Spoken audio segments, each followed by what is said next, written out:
Dear student, I read the next paragraph. You will listen carefully. Now start.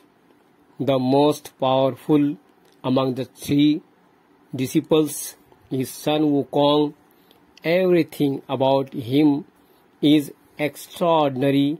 He was born when winds blew over a huge stone egg on the flower fruit mountain. He is able to transform himself in 72 different ways. Not only that, but he can also transform each of his hair strands into any living or non-living thing of his choice.